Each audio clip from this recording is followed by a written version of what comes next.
اس میں D J گانے اور اس طریقے کی خرافاتیں ملا کر تم نے سنت کو بھی کس حد تک معیوب کر دیا اور گندا بنا دیا ہے، پھر یہ سنت کہاں رہی ہے؟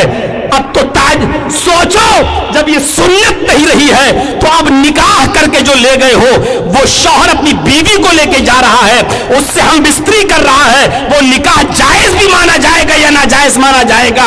کہیں ایسا نہ ہو کہ رات کو مل رہا ہو اپنی بیوی کو سنت سمجھ کر اور نکاح اس کا ہوا ہی نہیں ہے اس غلاظت اور گندگی کی وجہ سے، اور یہ اس کا عمل کہیں زناکاری میں نہ لکھا جا رہا ہو، جو بچے پیدا ہو کہیں وہ ناجائز بچے نہ کہلائیں۔ سے بھی زیادہ رسول سے محبت،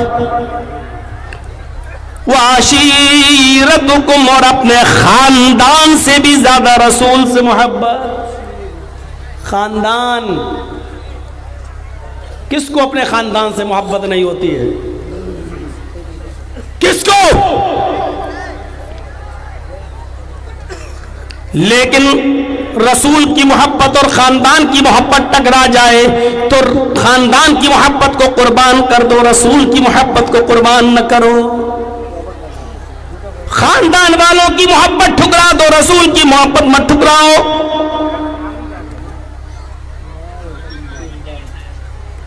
ہم نے سب کے گھر شادیوں میں کھانا کھایا، اپنی بیٹی کے گھر کھانا اب شادی میں ہم نہیں کھلائیں گے تو گاؤں والے کیا کہیں گے؟ خاندان والے کیا کہیں گے؟ رشتہ دار کیا کہیں گے؟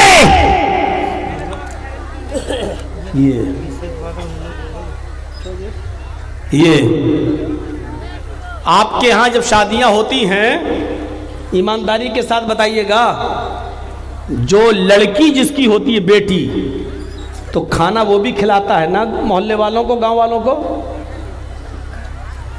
یہ نہیں کھلائیں گے تو گاؤں والے کہیں گے لو سب کا کھا لیا، کھلانے کا نمبر آیا تو؟ جبکہ بیٹی والوں کو اللہ کے رسول نے کوئی وزن ڈالا ہی نہیں ہے، نہ یہ حکم ہے کہ اتنے لوگوں کو لے کر آؤ لڑکی کے گھر، بیٹی کے گھر۔ کتنے باراتی چلتے ہیں آپ کے یہاں؟ 150 200؟ ہاں وہ تو اپنی اپنی حیثیت ہے، اپنی اپنی حیثیت کے مطابق، بس ہم سمجھ گئے 150 200 250 300 چلتے ہیں۔ جانتے ہو یہ کون ہے؟ نہیں بتاؤں گا، پرانی تقریروں میں سن لیجئے گا، یوٹیوب پہ پڑی ہوئی ہیں۔ کہاں کس نے ہے؟ پستک معاف کیجیے گا۔ اور ایک بات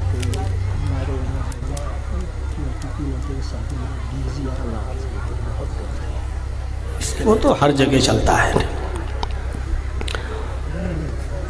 تو میرے بھائیوں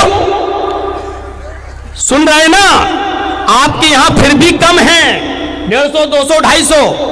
ہمارے علاقے میں آ جائیے، یو پی میں شہروں میں، تو کہتے ہیں کہ 400 میں بھی بن نہیں رہی بات، 500 لے کے آؤں۔ 500 400 500 یہی حال ادھر بھی ہے۔ اور آپ لوگوں کا تو یہاں چلو سسٹم پھر بھی، ہم لوگوں کے یہاں تو بفے سسٹم چلتا ہے، کھڑے ہو کر کھانے کا۔ ادھر تو نہیں ہے نا؟ ہاں اللہ یہ باقی رہے، آپ کے یہاں صحیح ہے۔ ہم لوگوں کے یہاں بفے سسٹم، اس کو لوگوں نے بگاڑ کر بنا دیا بفر سسٹم۔ بفے سسٹم چلتا ہے، لڑکی والے کی یہاں باراتی گئے، سب کھانا رکھا ہوا ہے، یا چکن ہے یا مٹن ہے یا شاہی کباب ہے یا پنیر ہے، مٹر پنیر ہے یا یہ ہے، پلیٹ اپنے ہاتھ سے لی، اپنے ہاتھ سے نکال کے کھڑے ہو کے کھا رہے ہیں، یا آئٹم ختم تو یہاں آئے اپنے ہاتھ سے نکال کے کھا رہے ہیں کھڑے ہو کر۔ وہاں کرسیاں نہیں ہوتی ہیں، کچھ حاجی نمازی نیک بیچارے وہ آتے ہیں، ان کو شرم لگتی ہے، کھڑے ہو کے کھائیں گے تو لوگ کیا کہیں گے، حاجی ہو کے کھڑے ہو کے، تو وہ کرسی لاتا ہے، بیٹھ جاتا ہے، کھڑے ہو کے نکالتا ہے اور بیٹھ کے کھاتا ہے، وہ بھی شرم کی وجہ سے کہ لوگ یہ نہ کہیں۔ چلا گیا، شرم نہیں آئی، کھڑے ہو کے کھانے میں شرم آ رہی ہے، وہ کھاتا ہے۔ اس سسٹم کا نام میں نے کئی مرتبہ کہا ہے، ہونا چاہیے کتا سسٹم، گدھا سسٹم، اس کا نام رکھا ہے بفے سسٹم۔ کھڑے ہو کے کھانے کا رواج. اللہ کے نبی صلی اللہ علیہ وسلم نے نہ تو لڑکے والوں سے کہا ہے کہ اتنے لوگ لے کر جاؤ، اور لڑکی والوں سے بھی نہیں کہا کہ تم اب سب کی عزت کرو، کھلاؤ پلاؤ. لڑکی والے اگر کچھ نہ کھلائیں، لڑکی کا باپ اگر ان کو کچھ نہ کھلائے، تب بھی کوئی گناہ نہیں ہے. میں تو کہتا ہوں، وہ کہتے ہیں لڑکے والے 400 لائیں گے، ہاں ٹھیک ہے لاؤ. وہ کہیں گے 500، ہاں ٹھیک ہے لاؤ. اور جب آ جائیں لڑکی والوں کے گھر تو آپ صرف ان کو ایک ایک گلاس پانی پلائیے، وہ بھی منڈل نہیں، ہینڈ پائپ کا، کنویں کا. ایک ایک گلاس پانی پلائیے اور مولانا صاحب سے کہیے نکاح پڑھائیے اور لے جائیے. کھلاتے کیوں آپ؟ کیوں چکن اور مٹن اور بریانی اور یہ ساری چیزوں کا آپ انتظام کرتے ہیں؟ شریعت نے آپ کو حکم دیا ہے کیا اللہ کے رسول نے کہا کہ لڑکی کا باپ یا لڑکی والے ان کو کھلائیں؟ کوئی ضرورت نہیں ہے. وہ کہیں 1000، ہاں ٹھیک ہے لاؤ، ایک ایک گلاس پانی پلاؤ، نکاح کرو، بھیج دو لڑکی کو، جاؤ. کوئی ضرورت نہیں ہے کھلانے کی. آپ نے ان کو کھلایا، قرضہ لے لے کے ان کا پیٹ میں ٹھوس دیا، بھر دیا، اور پھر آپ کہتے ہیں کہ ہمارے اوپر مصیبت. ابھی کان میں ہمارے کہیں یہاں مولانا صاحب ڈی جے چلتے ہیں، گانے بجتے ہیں شادیوں میں. یہ کہاں نہیں ہے، کہاں نہیں ہے. آپ کے ہاں ابھی کوئی لڑکا ارے بھائی کتنے مرتبہ ڈسٹرب کریں گے آپ؟ پیسے لے کر ڈانسر منگا. آدھی آپ ہی بول دیجئے کیا کیا کمی ہے بھائی، آپ بولیے. ہر مولانا کو ڈسٹرب کیا جا رہا ہے یہاں پر، لڑکی والے کو. ارے ہم بول رہے ہیں، اب 1.5-2 گھنٹے کی تقریب میں ساری باتیں تو نہیں بولی جا سکتی ہیں. ابھی ایک صاحب کہہ رہے تھے جہیز کے اوپر بولیے. اب بتاؤ یہاں پہ وہ بھی ہے اور چل ہی رہا ہے ہر جگہ جہیز کا معاملہ، تو کتنی چیزوں پر بولا جائے گا؟ تو ٹھیک ہے، اب جتنی چیزیں ذہن میں رہیں گی وہ بتائی جائیں گی، بیچ میں مت ٹوکیے آپ.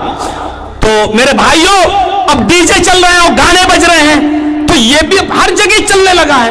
لیکن گانا گانا اور گانا سننا، یہ دونوں جانتے ہو کتنا عام. شادیوں میں تو چھوڑیے، شادی تو بہت بڑی چیز ہے.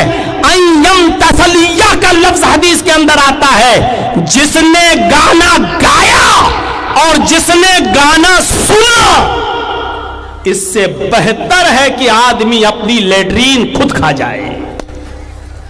آدمی گندگی کو دیکھنا بھی گوارا نہیں کرتا، اور اگر لیٹرین کر لی تو اپنے ہاتھ سے چھونا بھی گوارا نہیں کرتا. اللہ کے نبی نے فرمایا یم تسلیہ، اپنی لیٹرین کرے، اپنے ہاتھ سے اٹھا کر کھا جائے، یہ زیادہ بہتر ہے اس سے کہ گانا گائے یا گانا سنے. غور کرو میرے بھائیوں، اندازہ لگاؤ. یہ یوٹیوب پہ گانے سنتے ہو نا، یہ موبائل یہ سننے والوں کے لیے ہے.